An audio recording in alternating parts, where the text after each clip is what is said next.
Sa mapagpalang unang araw ng Sabado po sa ating lahat. Nakatuwa naman po ang dami natin. May bisita pa tayo. But unfortunately, I was able to prepare my lecture in pure Tagalog. This is my first time that I used to do a pure Tagalog lecture. But since we have our visitors who are fully welcome today, and join me in welcoming our visitor later on po. And they are searching for a place wherein they can also join with us in worshiping our God. Dito. Mukhang duduguin ako ngayon sa araw na ito. If I'm going to have my pure English, he's an American Brazilian citizen po. So, pagpamanhin nyo na kung mali ang aking grammar, but I will try my best. I'm trying to have a mix of English and Tagalog. But nevertheless, the spirit of my message hopefully will be received by each one of us. And for today's my topic about the power of the resilience, and with this concerning trusting God through our trials.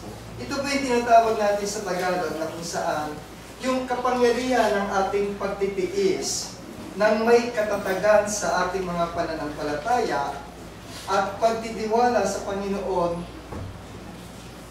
sa gitna ng ating mga pagsubok sa ating buhay.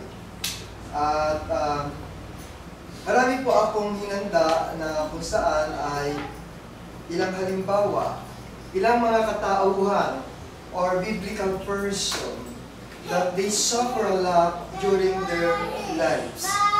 Those biblical persons ay magiging isang magandang halimbawa po sa atin. Sa panahon natin ito, ang buhay natin ay punong-puno ng maraming problema. Maaaring ito ay sa ating mga pang-araw-araw na pakikisalamuha sa buhay natin. At ang isang Kristiyano ay hindi exempted dito. Kahit tayo ng mga mananampalataya, we are not exempted in all trials and temptation in this world. Kung kaya, the Bible teaches us na kung saan ang ating mga pagtitiis at katatagan sa ating mga sarili ay hindi lamang binabase sa kakayahan mo. Okay. Your strength, your skills, your knowledge is not sufficient enough for any one of us to depend, okay? But we need our God. We need the power of our God to solve our problems with His guidance. Dahil hindi lamang nakasalalay sa ating mga pansariling lakas, bagkos ang anumang mga kalakasan ay nanggagaling sa ating Panginoon. Sa Kanyang kapangyarihan, sa Kanyang karunungan, at sa mga pangako ng Diyos na binigay sa atin. We have so many biblical Christian o mga tagasunod ng ating Panginoon na nagpakita ng kanilang matatag. I use the word resiliency o yung katatagan ng kanilang mga pananampalataya. All of us has our own faith. We have our own faith. But the question of our faith is, how strong is your faith? Until when is your faith be with you? Okay, kaya dito natin masusukat yung bawat isa sa atin. How is your faith up to the last minute of our life? Okay. Ilan sa isang tauhan sa pananakasalatan na kung saan ay nagpakita ng napakamagandang pagtitiis sa kabila ng kanyang mga pagsubok na diaanan. Hope is one of those model na masasabi natin na dumanas sa maraming pagsubok. Siya po yung binigyan ng mga piksa at ketong, kung matatanda natin istorya nito. At siya ay nagdusa ng marami sa kabila ng kanyang pagiging banal sa paglilingkod sa ating Panginoon. Si Job, na kung saan ay pinagdudahan yung kanyang faithfulness doon sa ating Panginoon. At karamihan sa kanyang mga kasama noon ay halos sinabihan pa siya na siya'y pinalulusahan ng Panginoon. Yung sakit niya daw ay galing sa Diyos. Ngunit sa kabila ng lahat na ito, nanatili siyang tapat. Job became faithful in his service to our Lord. Ang kanyang kwento ay isang makapangyarihang patotoo na kung saan ay may mabigat at malalim na pananampalataya sa ating Panginoon. Isa pa rito si Joseph. Kung matatandaan niyo po si Joseph, Joseph the Dreamer, siya yung anak na kung saan ay